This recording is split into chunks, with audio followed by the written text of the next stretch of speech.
Jai Hind friends, welcome to Kalyani IAS Academy. In this lecture we will study biodiversity. Now start the lecture and understand what is biodiversity. See, if different types of animals, plants and organisms occur in a particular place, then this is known as biodiversity. For an example, this is a particular area, and if in this particular area different types of animals and plants, such as on the basis of size, on the basis of height, on the basis of physical activity, on the basis of nutrition, on the basis of source of food, on the basis of physical activity, on the basis of climate, right, or on the basis of different parameter occurs, then this is known as biodiversity. और simply हम इस example से भी समझ सकते हैं. Here are the two forest systems, right. अब ये फॉरेस्ट वन हो जाएगा और ये क्या हो जाएगा, यहाँ पर फॉरेस्ट हो जाएगा. अब इस फॉरेस्ट में जैसे हमने कह दिया कि यहाँ पर ट्रीज पाए जाते हैं, फिर यहाँ पर जो है एक जो है एनिमल्स पाए जाते हैं, तो यहाँ पर श्रब्स पाई जाती हैं. तो इस पर्टिकुलर एरिया में 3-4 प्रकार के जो है 3 to 4 types are organisms are found. तो ये इस फॉरेस्ट एरिया की क्या होगी, बायोडायवर्सिटी होगी. बट इसके कंपैरिजन में अगर हम इसमें बात करते हैं तो यहाँ पर जो है डिफरेंट टाइप्स ऑफ के ट्रीज हैं, जैसे कुछ हाइट में बहुत लंबे हैं, राइट, कुछ जो है डेसीडियस हैं, तो कुछ सरप्स हैं, राइट. तो वहाँ पर डिफरेंट एनिमल्स हैं, राइट, जो कि साइज में भी और उसके बाद में इनके फूड सोर्स के अनुसार जो है डिफरेंट प्रकार के माइक्रो ऑर्गेनिज्म भी पाए जाते हैं. तो ये यहाँ की क्या होगी, बायोडायवर्सिटी होगी. किसी पर्टिकुलर एरिया में जितने ज़्यादा टाइप के ऑर्गेनिजम्स पाए जाएंगे वहाँ की बायोडायवर्सिटी उतनी ही क्या होगी, हाई होगी. तो यहाँ की बायोडायवर्सिटी हाई होगी और यहाँ की बायोडायवर्सिटी क्या होगी, लो होगी. तो सिंपली हम कह सकते हैं कि different types of animals, plants and organisms which occur in a particular place is known as biodiversity.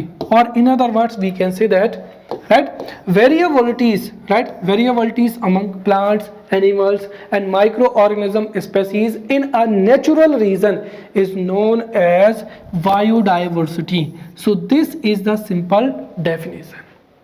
अब बायोडायवर्सिटी को कंजर्व करने के लिए जो पहली समिट हुई थी वो 1992 में हुई थी, राइट, जिसको अर्थ समिट भी कहा जाता है. सो अर्थ समिट में बायोडायवर्सिटी को कंजर्व करने के एफर्ट्स या इनिशिएटिव्स लिए गए थे, जिसमें बायोडायवर्सिटी को भी क्या किया गया था, डिफाइन किया गया था.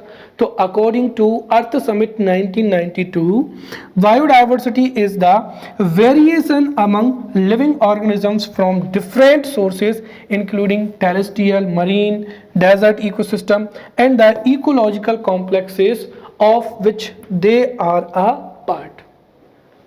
So we have two definition. If 3 marker में अगर biodiversity पूछी जाती है तो we must write this definition because this is a short. But अगर स्पेशली पूछा जाए कि what is the biodiversity according to Earth Summit 1992, then we have to write. और इस जो डेफिनेशन है इसको हम जो है 11 मार्कर क्वेश्चन में या 5 मार्कर क्वेश्चन में एज ए इंट्रोडक्शनरी जो है इंट्रोडक्शनरी मटेरियल के तौर पर इसको हम यूज कर सकते हैं. So for 3 marker question, what is biodiversity, right? So variabilities, right? Variabilities among plants, animals and microorganisms in a natural area is known as biodiversity. And according to Earth Summit 1992, biodiversity is the variation among living organisms from different sources including terrestrial, marine, desert ecosystems and the ecological complexes of which they are part. Right और इसी अर्थ summit में biodiversity को conserve करने के लिए ही, right, लोगों को aware करने के लिए 22 मई was declared as the International Biodiversity Day. So International Biodiversity Day is celebrated on 22nd May every year. And E.O. Wilson is the father of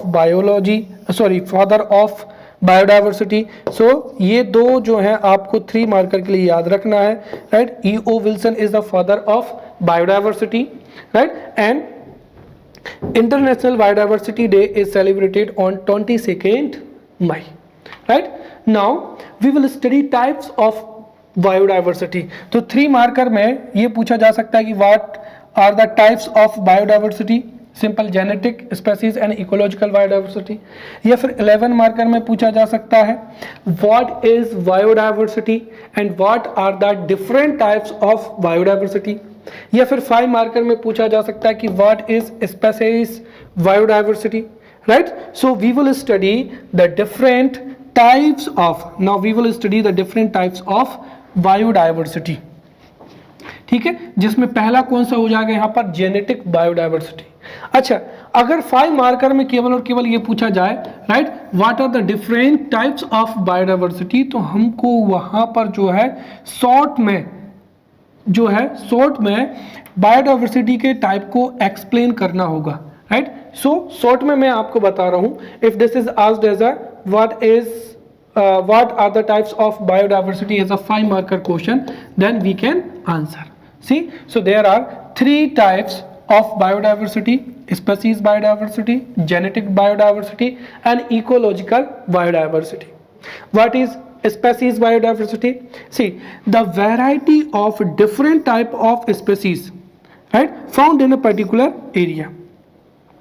right. तो कोई भी फॉरेस्ट एरिया में जो जितनी डिफरेंट स्पेसीज पाई जाती हैं उस डाइवर्सिटी को क्या कहते हैं, स्पेसीज डाइवर्सिटी कहते हैं. तो the variety of different types of species found in a particular area is known as species diversity.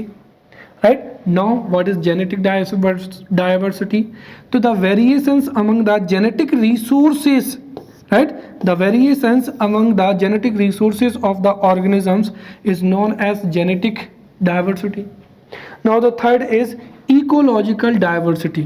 Right, the variations in the plants and animals species living together and connected by the food chains and food webs is known as ecological biodiversity. Right. If this is asked as a 11 marker question, then we must have enough material regarding genetic diversity, right, species diversity and ecological diversity. और जो है specific diversity, ये itself जो है 5 marker में पूछी जा सकती है. right. So let's study the genetic diversity in depth. Right. At first, what is the definition? See, genetic diversity refers to the variations among all the genetic resources. Right. So genetic diversity refers to the variations among the genetic resources of the organisms. Right. And every individual of a particular species differs from each other in their genetic constitution. Right. तो जो कोई भी species है, चाहे वो dog हो, cat हो, right, या ह्यूमंस हो, राइट, तो ह्यूमंस, डॉग्स, कैट, कोई भी स्पेसीज हो, वो उनके जो जितने भी इंडिविजुअल होते हैं, राइट, इंडिविजुअल होते हैं, वो जेनेटिक वेरिएशन की वजह से ही क्या होते हैं, अलग अलग दिखते हैं. फॉर एन एग्जांपल अगर हम देखें तो जो यूरोपियन सिटीजन है, या हम कह सकते हैं कि यूरोपियन जो ह्यूमंस हैं, राइट, यूरोपियन ह्यूमंस अलग हैं, जो एशियाटिक हैं, जो चाइनीज़ हैं वो अलग हैं, अफ्रीकन जो हैं वो अलग हैं, क्योंकि जो अफ्रीकन ह्यूमंस हैं उनका जीन्स जो है अलग होते हैं, वो अलग इन्वायरमेंट में रहते हैं. तो कुल मिलाकर ये है कि है सब humans, but because of the genetic variation every human looks different from each other. ये किस वजह से होता है? जेनेटिक डाइवर्सिटी की वजह से ही होता है. उसी तरीके से अगर हम देखें तो जो जेनेटिक डाइवर्सिटी है उसी की वजह से जो एनिमल्स हैं, एनिमल्स की डिफरेंट क्या पाई जाती हैं? ब्रीड्स पाई जाती हैं. तो वहीं जो प्लांट्स हैं या क्रॉप्स हैं उनकी क्या पाई जाती हैं? वैरायटीज पाई जाती हैं. तो सिंपली हम कह सकते हैं कि genetic diversity refers to variations among the genetic resources of the organisms. Every individual of a particular species differs from each other in their genetic constitution. That is why every human looks different from each other. And इसी की वजह से जो plants हैं उनकी different varieties होती हैं और जो एनिमल्स हैं उनकी डिफरेंट क्या होती हैं? ब्रीड्स होती हैं. For an example breeds of क्या हो जाएगा? डॉग्स. तो डॉग्स की डिफरेंट ब्रीड्स होती हैं. What is the reason behind it? Genetic diversity. Right. So breeds of dog for an example German Shepherd, Labrador, right? Then varieties of wheat, Sarbati wheat, Sonalika wheat, right?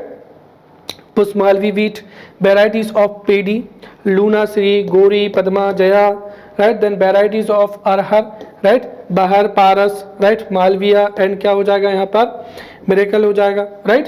तो फिर यहाँ पर तो मालवीय हो जाएगा, clear.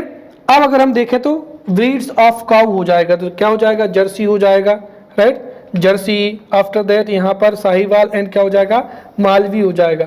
So in this way we have studied the genetic diversity. Now let's study the species diversity, और इसकी definition तो बड़ी सिंपल है, right? Species diversity refers to the variety of different types of species, right, found in a particular area, right? And it is the biodiversity at most basic level. किसी भी particular area में जो different type की species पाई जाती हैं उनको ही क्या कहा जाता है, species diversity कहा जाता है। It includes all the species ranging from plants to different microorganisms, animals, right? And also no two individuals of the same species are exactly similar. For an example, किसी particular area में humans पाए जाते हैं, dogs पाए जाती हैं, cats पाई जाती हैं, right? तो humans, dogs, cats, right, monkeys किसी पर्टिकुलर एरिया में, तो ये क्या हो जाएगी, स्पेसीज डाइवर्सिटी हो जाएगी, right. Now third is ecological diversity. चलिए, what is ecological diversity? See, ecological diversity refers to the variations in the plant and animal species living together and connected by food chains and food webs, right. तो ये क्या हो जाएगी, यहाँ पर general information या general क्या हो जाएगी, डेफिनेशन हो जाएगी। Ecological diversity refers to the variations in the plant and animal species living together and connected by food chains and क्या हो जाएगा, फूड वेब्स, राइट। जैसे उदाहरण के तौर पर अगर हम देखें तो जो डेजर्ट है, राइट, डेजर्ट में जो ऑर्गेनिजम्स पाए जाते हैं वो डिफरेंट होते हैं किससे, रेन फॉरेस्ट में पाए जाने वाले। जैसे अगर हम बात करते हैं तो जो डेजर्ट एरिया में जो ट्रीज पाए जाते हैं उनमें थॉर्न्स होते हैं, साथ ही साथ उनमें लीव्स बिल्कुल नॉमिनल होती हैं, राइट। रेन फॉरेस्ट में जो ट्रीज पाए जाते हैं वो उनकी हाइट बहुत ज़्यादा होती है, साथ ही साथ उनके जो लीव्स होते हैं वो भी बड़े होते हैं, राइट। तो मैंग्रोव्स में जो रूट्स हैं बहुत स्पेशल होती हैं। तो इस तरीके से हम कह सकते हैं कि ecological diversity is the diversity observed among the different ecosystems in a region. For an example, diversity in different ecosystems like diversity in deserts, diversity in rainforest, diversity in mangroves, etc., etc. Right? Now we will study the measurement of biodiversity. And this is also important for 3 marker as well as 5 marker question. 3 marker में simple question पूछा जाएगा, how the biodiversity is measured. So answer would be biodiversity is measured as alpha biodiversity, beta biodiversity and gamma diversity. But अगर 5 marker में पूछा जाए तो हमको पूरा क्या लिखना पड़ेगा, आंसर लिखना पड़ेगा, right. So let's study the measurement, right, the measurement of biodiversity. तो the biodiversity is measured, right, as alpha biodiversity, beta biodiversity and gamma biodiversity. What is the difference between these? Let's study. से सबसे पहले क्या हो जाएगा यहाँ पर, alpha biodiversity.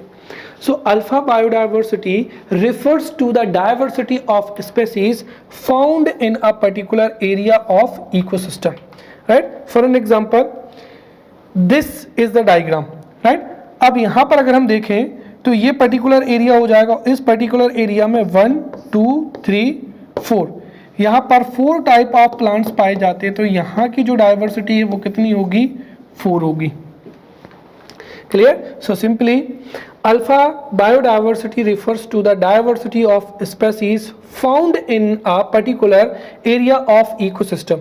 It is usually expressed by the number of species in that ecosystem, right। जितने number of species होंगी उतनी ही क्या होगी, अल्फा बायोडाइवर्सिटी होगी। नेक्स्ट क्या होगा, बीटा बायोडाइवर्सिटी। तो beta biodiversity refers to the comparison of the diversity of species between two or more ecosystems, and it usually measured as the change in the number of species between the two ecosystems. For an example, right, let's say कि हम इसको लेते हैं। अब यहाँ पर सबसे पहले हमने कहा कि यहाँ पर भी जो है 1 2 3 4 5 6, तो यहाँ पर जो है 6 टाइप ऑफ प्लांट्स पाए जाते हैं, मतलब यहाँ की अल्फा बायोडाइवर्सिटी कितनी है, 6 है। बट अगर हम ये देखें कि यहाँ पर जो प्लांट पाए जाते हैं और यहाँ पर जो प्लांट पाए जाते हैं उनमें कौन कौन से सिमिलर हैं और कौन कौन से में क्या है, अंतर है। जैसे हमने कहा कि अगर यहाँ पर और यहाँ पर एक समान प्रकार के जो है प्लांट्स पाए जाते हैं तो इसका मतलब क्या होगा कि बीटा जो डाइवर्सिटी है वो क्या होगी, मिनिमम होगी। क्लियर। बट यहाँ पर जो है 6 टाइप की जो है प्लांट्स पाए जाते हैं, बट वो 6 प्लांट्स यहाँ के प्लांट से क्या है, डिफरेंट है, तो वहाँ पर क्या होगी, हाई बीटा डाइवर्सिटी होगी, जिसको इस एग्जांपल से भी आप समझ सकते हैं। ये एक माउंटेन स्लोप है, ये भी एक माउंटेन स्लोप है। यहाँ पर अगर आप देखेंगे तो जो है अल्फा बायोडाइवर्सिटी है, यहाँ पर अगर हम देखें तो यहाँ पर जो है डिफरेंट क्या पाए जा रहे हैं, ऑर्गेनिजम्स पाए जा रहे हैं। बट यहाँ पर ये अलग प्रकार का है, ये अलग प्रकार का है, राइट। तो यहाँ पर क्या होगी, हाई बीटा डाइवर्सिटी, और ये होगी यहाँ पर क्या होगी, लो बीटा डाइवर्सिटी होगी। क्लियर। तो beta biodiversity refers to the comparison of the diversity of species between two or more ecosystems. It usually measured as the change in the number of species between the ecosystem. Now third आती है gamma diversity. Gamma diversity को सबसे पहले तो large geographical area में क्या किया जाता है, मेजर किया जाता है। तो gamma diversity is gamma diversity is measured in a large geographical area. For example, इस पर्टिकुलर एरिया में जो है डाइवर्सिटी पाई जाती है, इस पर्टिकुलर एरिया में और इस पर्टिकुलर एरिया में। अब अगर हम इन सब की जो बायोडाइवर्सिटी को देखें तो वो क्या कहलाती है, गामा डाइवर्सिटी कहलाती है, राइट। जैसे ये पूरी की पूरी जो पहाड़ी है, इस पहाड़ी में जो डाइवर्सिटी होगी वो कौन सी होगी, गामा डाइवर्सिटी होगी। यहाँ यहाँ यहाँ यहाँ, तो पूरा का पूरा जो लैंडस्केप है इसमें डाइवर्सिटी किस प्रकार की होगी, तो पूरे लैंडस्केप में होगी गामा डाइवर्सिटी, राइट। यहाँ पर जो ट्रीज हैं इनमें अगर हम डाइवर्सिटी देखें तो वो होगी अल्फा डाइवर्सिटी। फिर यहाँ पर और यहाँ पर ये जो अलग अलग क्या हो जाएंगे, प्लेसेस हो जाएंगे। इन दोनों में कौन कौन सी डाइवर्सिटी है तो उसको किससे मापेंगे, बीटा डाइवर्सिटी से। और पूरे लैंडस्केप में कौन सी डाइवर्सिटी है तो वो कौन सी होगी, gamma diversity, right. Now let's understand the importance of biodiversity, right. This may be asked as a 11 marker question, right. What is biodiversity and what is the importance of biodiversity? This may be asked as a 11 marker question. या फिर ये है 5 marker में सीधा पूछा जा सकता है, what is the economic importance of biodiversity, right? And what is the environmental importance of biodiversity, right? So let's study the importance of biodiversity. तो biodiversity का जो importance है, right, वो बहुत ही ज़्यादा है। Therefore, the importance of biodiversity है उसको हम 2 कैटेगराइज में पढ़ेंगे। सबसे पहले क्या हो जाएगा, environmental importance of biodiversity। तो फर्स्ट क्या हो जाएगा, biodiversity balances food chain। अब फूड चेन क्या होती है, मैंने आपको बताया था कि फूड चेन में सबसे पहले producer synthesise their own food, फिर उनको प्राइमरी कंज्यूमर कंज्यूम करते हैं, उनको फिर सेकेंडरी कंज्यूमर कंज्यूम करते हैं, फिर टर्सरी कंज्यूमर कंज्यूम करते हैं, और फिर आखिरी में जो डिकम्पोजर्स होते हैं वो उनको सॉइल्स में क्या कर देते हैं, कन्वर्ट कर देते हैं। तो यदि डिफरेंट क्या होंगे, एनिमल्स होंगे, डिफरेंट प्लांट्स होंगे, तो ऑब्वियसली जो फूड चेन है वो क्या होगी, इवॉल्व होगी। और जितनी स्ट्रॉन्ग फूड चेन होगी उतनी ज़्यादा वहाँ पर जो है हाई बायोडाइवर्सिटी होगी, जो कि इन्वायरमेंट के लिए बेहतर है। तो सबसे पहली चीज तो यह है कि biodiversity balances the food chain. Second, biodiversity reduces carbon pollution, क्योंकि जितनी ज़्यादा क्या होंगे, ट्रीज होंगे, राइट, और जितने डिफरेंट टाइप्स के ट्रीज होंगे वो उतना ज़्यादा कार्बन को एब्जॉर्ब करेंगे। So biodiversity of plants reduces carbon pollution.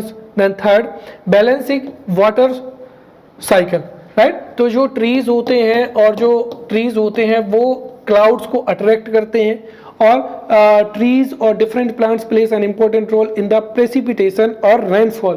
तो इससे जो वाटर साइकिल है वो भी मेंटेन रहता है।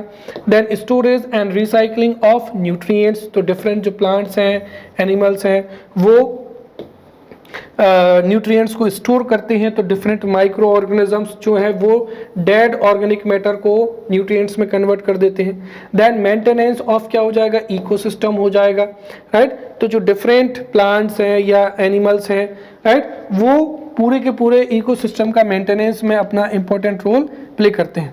देन सॉइल फॉर्मेशन, अब जो माइक्रो ऑर्गेनिजम्स होते हैं वो डेड ऑर्गेनिक कंपोनेंट्स को डिग्रेड कर देते हैं, राइट, जिससे सॉइल का क्या होता है, फॉर्मेशन होता है। साथ ही साथ जो प्लांट्स की जो रूट्स होती हैं वो सॉइल को होल्ड करके रखती हैं। Therefore prevention of soil erosion और रिसाइकलिंग ऑफ क्या होता है, वेस्ट हो पाता है।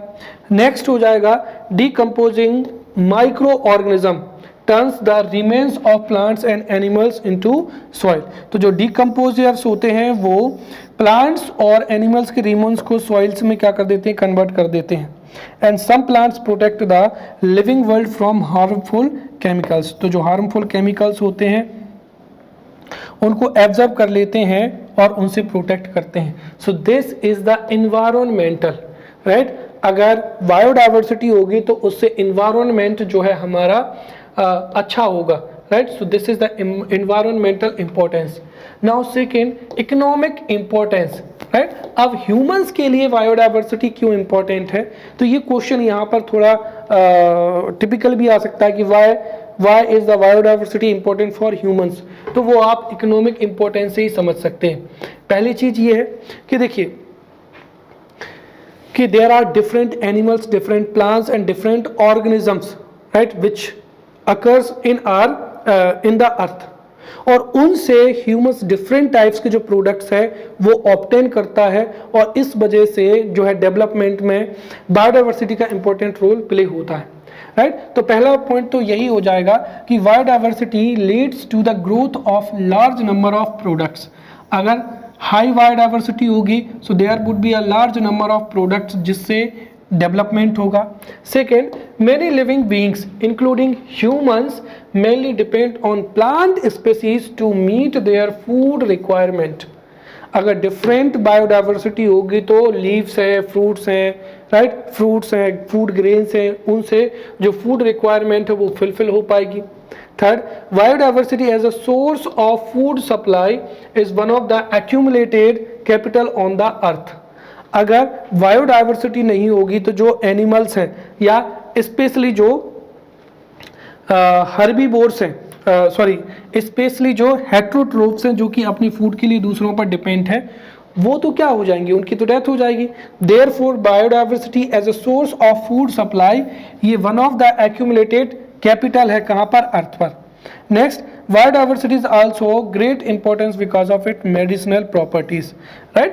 तो और भी ढेर सारी हम लिख सकते हैं यहाँ पर कि जो कुछ अगर हम देखें तो कुछ प्लांट्स की या कुछ जो एनिमल्स हैं उनके स्पेसिफिक पार्ट्स की मेडिसिनल वैल्यू बहुत ज़्यादा होती है, राइट। फिफ्थ, हम कह सकते हैं कि डिफरेंट रेंज ऑफ जो प्रोडक्ट्स हैं वो हमको बायोडाइवर्सिटी से ही क्या होते हैं, प्राप्त होते हैं, राइट। फिर जो जितनी ज़्यादा बायोडाइवर्सिटी होती है उनका हमारी लाइफ स्टाइल में, राइट, न्यूट्रिशन को इम्प्रूव करने में, विभिन्न प्रकार की जो डिसीजेस हैं उनको कंट्रोल करने में, राइट, डिफरेंट जो ऑर्गेनिजम्स हैं उनका क्या किया जाता है, यूज किया जाता है। So this is the importance of biodiversity, right. Now let's study threats to biodiversity. What is the threat to biodiversity, and this may be asked as a 5 marker question or this may be asked as a 11 marker question, but इसकी 5 marker में पूछे जाने की संभावना ज़्यादा है। तो what are the different threats to biodiversity? The first is population। अगर मैं आपको बताऊं उसका ही इनडायरेक्ट जो लिखा है, right, see the land area और we can say that the जो अर्थ पर लैंड एरिया है, राइट, अर्थ पर जो लैंड एरिया है और जो लैंड एरिया है वो क्या है, फिक्स्ड है, बट जो पॉपुलेशन तो क्या हो रही है, इंक्रीज हो रही है, and because of the high population जो फॉरेस्ट एरिया है या जो टेरेस्ट्रियल या जो एक्वेटिक इकोसिस्टम है उनको हैबिटेट में या लैंड के रूप में उनको कन्वर्ट किया जा रहा है, राइट। सिंपली अगर हम देखें तो एंशिएंट टाइम में there were huge grasslands on the earth, but जैसे जैसे पॉपुलेशन इंक्रीज होती गई वो ग्रासलैंड्स को एग्रीकल्चरल लैंड में क्या कर दिया गया, कन्वर्ट कर दिया गया, और जो ग्रासलैंड्स हैं वहाँ पर वर्तमान समय में फूड ग्रेन्स को प्रोड्यूस किया जाता है, और जितनी ज़्यादा पॉपुलेशन इंक्रीज हो रही है उतना डिफरेंट पर्पस के लिए जो है फॉरेस्ट्स को या एक तरीके से जो बायोडाइवर्सिटी है उसको जो है कम किया जा रहा है। तो पहला तो क्या हो जाएगा, because of the high population या because of the increase in population, the increase in the use of terrestrial land. उदाहरण के लिए जो लैंड्स हैं या पोन्ड्स हैं, राइट, जो लेक्स हैं या पोन्ड्स हैं उनको ह्यूमन हैबिटेट के रूप में कन्वर्ट करना, फिर इंडस्ट्रियल सेक्टर्स को फॉरेस्ट एरिया में एस्टेब्लिश करना, राइट, और इस वजह से जो डिफॉरेस्टेशन है वो क्या होता है, इंक्रीज होता है, और इन सब की वजह से ही जो बायोडाइवर्सिटी है वो कम हो रही है। Second, deficiency of O2 due to cutting trees. अगर हम जो ट्रीज है उनको कट करेंगे तो ऑब्वियसली जो कंसंट्रेशन ऑफ O2 है वो क्या हो जाएगी, लो हो जाएगी। थर्ड, एक्सटेंशन ऑफ स्पेसीज हो जाएगा, ठीक है, अगर जो डिफरेंट स्पेसीज हैं उनको अगर हम जो है उनको क्या करेंगे, शिकार करेंगे तो ऑब्वियसली वो एक्सटिंक्ट हो जाएंगे। Fourth, extension of local species bye foreign species. कई बार किसी पर्टिकुलर एरिया में जब फॉरेन स्पेसीज या एलियन स्पेसीज अटैक करती हैं तो उससे लोकल स्पेसीज जो हैं वो क्या हो जाती हैं, एक्सटिंक्ट हो जाती हैं। फॉर एन एग्जांपल क्या हो जाएगा, कांग्रेस ग्रास हो जाएगा, एलिफेंट ग्रास हो जाएगा, राइट, फिर पैर्थीनियम ग्रास हो जाएगा। नेक्स्ट क्या हो जाएगा, habitat destruction, this is the most important. देखिए जो every living organism can survive and can grow in his natural habitat और इकोलॉजिकल निसे, और अगर ह्यूमन एक्टिविटीज की वजह से हैबिटेट का डिस्ट्रक्शन होता है तो उससे बायोलॉजिकल जो है उससे कई जो स्पेसीज हैं वो एक्सटेंट हो जाएंगे, उससे बायोडाइवर्सिटी क्या होगी, कम होगी। थर्ड चीज क्या हो जाएगा यहाँ पर, climate change, right. Human activities का जो इनडायरेक्ट इफेक्ट है वो क्लाइमेट चेंज है। Because of high pollution climate change हो रहा है, और क्लाइमेट चेंज की वजह से भी कई जो स्पेसीज हैं वो एक्सटिंक्ट हो रहे हैं, जैसे पोलर बियर है, अमेरिकन व्हेल है, अफ्रीकन एलिफेंट है, टर्टल है, ये क्लाइमेट चेंज की वजह से एक्सटिंक्ट हो चुकी हैं या इनके इंडिविजुअल्स जो हैं वो लगातार कम होते जा रहे हैं। Then use of insecticides is increasing which is harmful to various organisms, चाहे वो प्लांट्स हों या एनिमल्स हों, राइट, उनकी संख्या में बहुत ही तेजी से कमी आ रही। For an example peacock, eagle, sparrow, right, sparrow and क्या हो जाएगा, vulture. Now loss of biodiversity, यदि 5 मार्कर में पूछा जाए व्हाट आर द डिफरेंट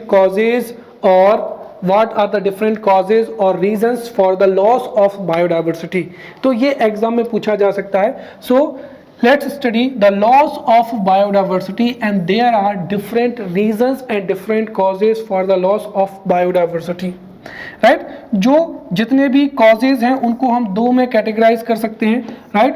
तो the reasons or causes of loss of biodiversity may be classified into natural causes and second क्या हो जाएगा, unnatural causes। फर्स्ट थिंग क्या हो जाएगा यहाँ पर, नेचुरल कॉजेज हो जाएगा। नेचुरल कॉजेज में क्या हो जाएगा, वॉल्केनिज्म हो जाएगा। तो जब कभी भी वॉल्केनो का इरप्शन होता है, राइट, या वॉल्केनिज्म एक्टिविटी होती है तो उससे जो लावा है, लावा बाहर आता है, गैसेस, हार्मफुल गैसेस जो है रिलीज होती हैं।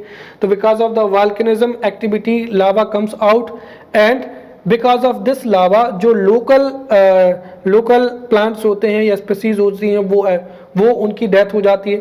सेकेंड, अर्थक्वेक होते हैं। तो बिकॉज ऑफ अर्थक्वेक जो फॉरेस्ट एरिया है वो सबमर्ज हो जाता है, उसकी वजह से भी फिर फ्लडिंग होती है। तो जब कभी फ्लडिंग होती है तो उसकी वजह से जो ऑन द बैंक ऑफ जो रिवर है, जो ट्रीज हैं, प्लांट्स हैं, जो एक्वेटिक ऑर्गेनिजम्स होते हैं, वो उनकी क्या हो जाती है, डेथ हो जाती है। फोर्थ क्या हो जाएगा, लैंडस्लाइड हो जाएगा। फिर फॉरेस्ट में फायर लगने की वजह से भी चाहे प्लांट्स हों चाहे एनिमल्स हों उनकी डेथ हो जाती है।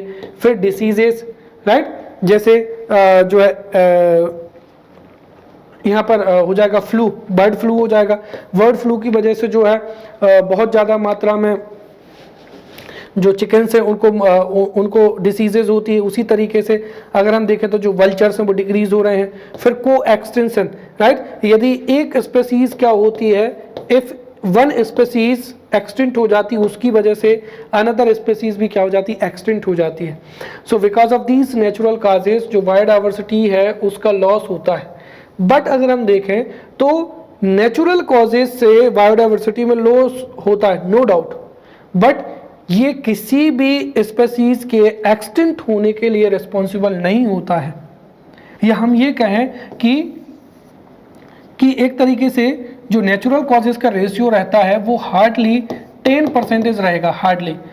और जो बायोडाइवर्सिटी का लॉस होता है उसमें 80 to 90% जो रेशियो है या जो कंट्रीब्यूशन है वो किसका, अननेचुरल कॉजेज का होता है। सो जो डाइवर्सिटी है उसमें कॉजेज जो है अननेचुरल कॉजेज की वजह से होता है, जिसमें सबसे पहला क्या हो जाएगा, पॉपुलेशन इंक्रीज होने की वजह से जो टेरेस्ट्रियल इकोसिस्टम है या जो फॉरेस्ट इकोसिस्टम है उनको कन्वर्ट किया जा रहा है ह्यूमन हैबिटेट के रूप में। दूसरा क्या हो जाएगा,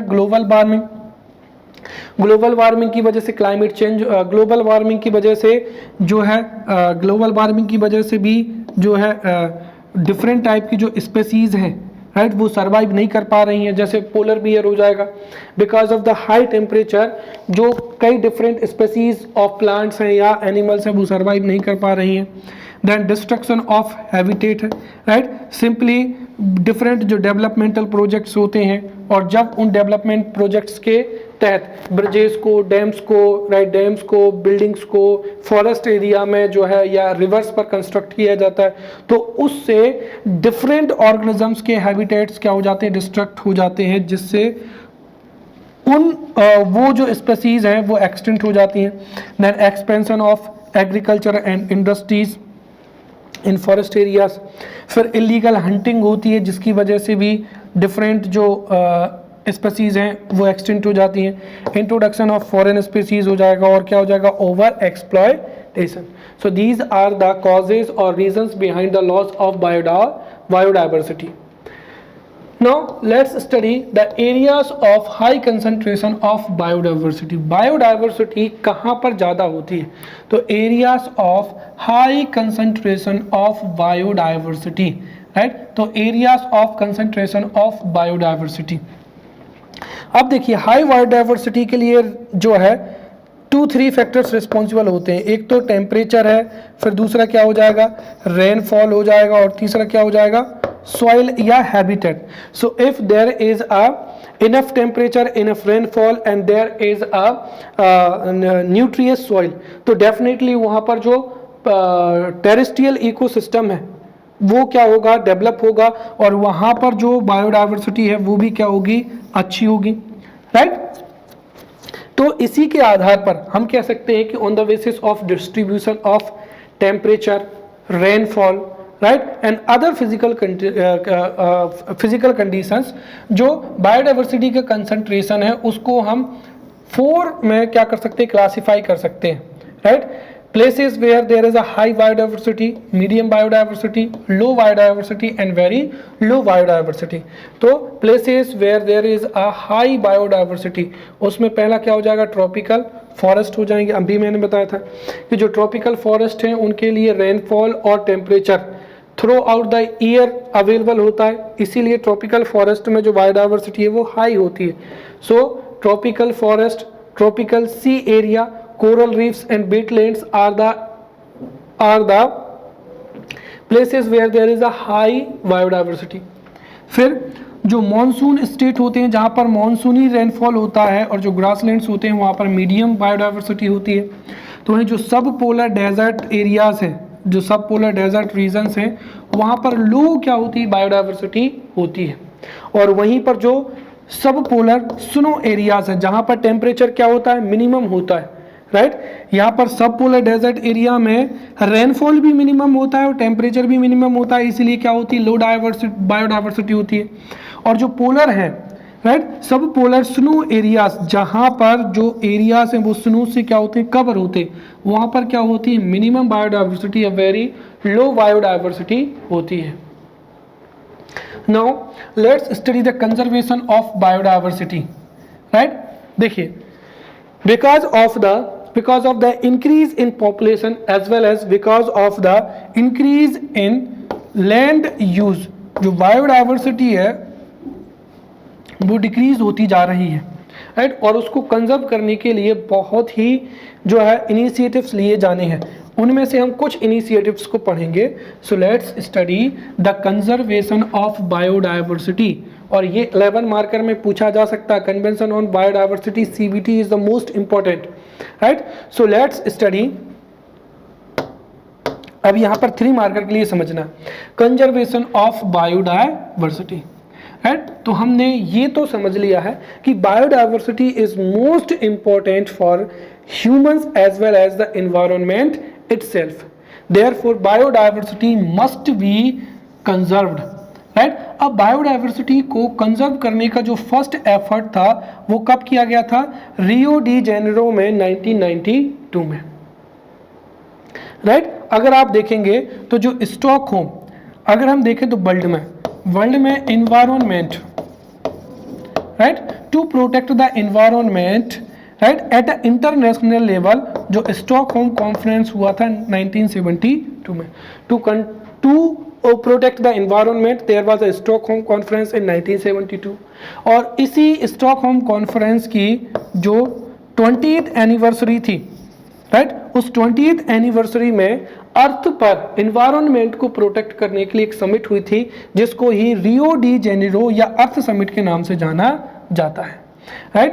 तो the first effort to protect the biodiversity was Rio de Janeiro conference, और we can say that the earth summit which was held in 1992. तो जो अर्थ समिट थी वो 1992 में हेल्ड हुई थी. कहाँ पर, रियो डी जेनेरो में हेल्ड हुई थी. इसको अर्थ समिट भी कहा जाता है और अर्थ समिट में ही जो है बायोडाइवर्सिटी को प्रोटेक्ट करने का प्लान रखा गया था. So there was a plan for conservation of the biodiversity. और बायोडाइवर्सिटी को कंजर्व करने के लिए एक कन्वेंशन भी हुआ था जिसको क्या कहा जाता है, CBD.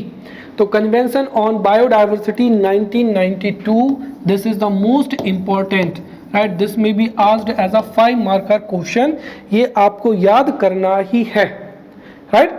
So let's study the convention on biodiversity 1992, right. तो अभी मैंने आपको बताया था कि इंटरनेशनल लेवल पर बायोडाइवर्सिटी को कंजर्व करने के लिए जो फर्स्ट एफर्ट था वो 1992 में हेल्ड अर्थ समिट में ही जो है इनिशिएटिव लिया गया था, जिसमें कंजर्वेशन ऑफ द बायोडाइवर्सिटी के लिए कन्वेंशन ऑन बायोडाइवर्सिटी जो है डिस्कस किया गया था. अब ये क्या है, तो देखिए, कन्वेंशन ऑन बायोडाइवर्सिटी ये CBD is the international convention on biological diversity, right. तो जो CBD है वो एक इंटरनेशनल कन्वेंशन है to protect the biological diversity. और इसी कन्वेंशन के तहत बायोलॉजिकल जो बायोडाइवर्सिटी है उसको प्रोटेक्ट करने के लिए and to aware the people, right, 22 मई को इंटरनेशनल जो है बायोडाइवर्सिटी डे डिक्लेयर किया गया, राइट. तो CBD एक इंटरनेशनल कन्वेंशन है जिसके तहत every year on 22 May international biodiversity day और world biodiversity day is celebrated. और इस CBD के there were 3 objective. The first is conservation of the biodiversity, biodiversity का कंजर्वेशन होना चाहिए. सेकेंड, प्रॉब्लम और proper solution to the problems arising out of the exploitation of the resources. अब देखिए, चाहे वो फॉरेस्ट रिसोर्स हो या फॉरेस्ट रिसोर्सेज हो, एक्वेटिक रिसोर्सेज हो या एनिमल्स हो, राइट, सब का जो है एक्सप्लॉयटेशन हो रहा था जिसकी वजह से वो एक्सटिंक्ट हो रहे थे. तो इसमें एक ये भी ऑब्जेक्टिव था कि there must be a proper solution to the problems arising out of exploitation of resources. साथ ही साथ ह्यूमन अपने डेवलपमेंट के लिए जो है बायोडाइवर्सिटी का सस्टेनेबल क्या होना चाहिए, एक्सप्लॉयटेशन होना चाहिए. अर्थात जो बायोडाइवर्सिटी है उसका इस तरीके से यूज होना चाहिए जिससे बायोडाइवर्सिटी जो है कम भी ना हो, साथ ही साथ फ्यूचर जनरेशन के लिए भी जो है वो बची रहे, राइट. अगर हम देखें तो जो कन्वेंशन ऑन बायोडाइवर्सिटी है CBD, इसमें 3 कंपोनेंट्स क्या किए गए थे, ऐड किए गए थे बाद में जाकर, राइट. समझ में आ गया. तो ये तो 5 मार्कर के लिए आपको लिख देना है CBD कि एक तो ऑब्जेक्टिव्स आप लिख सकते हैं और दूसरा ये, और CBD is the international convention on biological diversity. ये 5 मार्कर के लिए हो जाएगा. बाद में, right, after 1992, right, to protect the biodiversity 3 components, right, to protect biodiversity 3 components were added.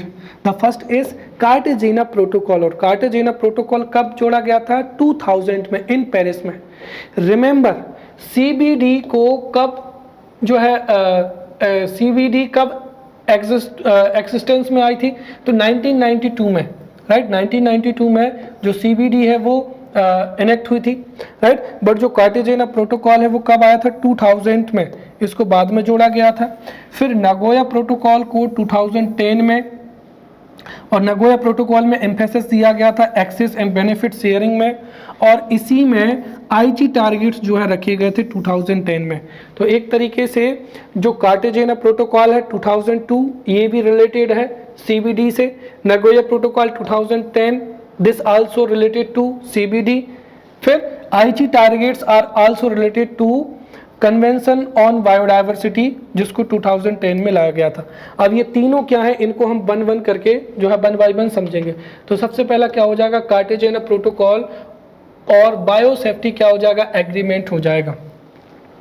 चलिए, तो सबसे पहले तो अगर हम बात करते हैं तो बायोडाइवर्सिटी को प्रोटेक्ट करने के लिए सबसे पहले CBD, right, convention on biodiversity enact हुई थी.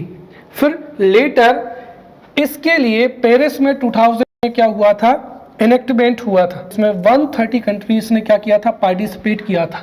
And Cartagena protocol is known for LMO, living modified organism, right. अब LMO क्या है, देखिए सिंपल सी बात है. जैसे हमने कहा कि कॉटन है, राइट. अब कॉटन का पर हेक्टेयर जो प्रोडक्शन है वो मिनिमम है.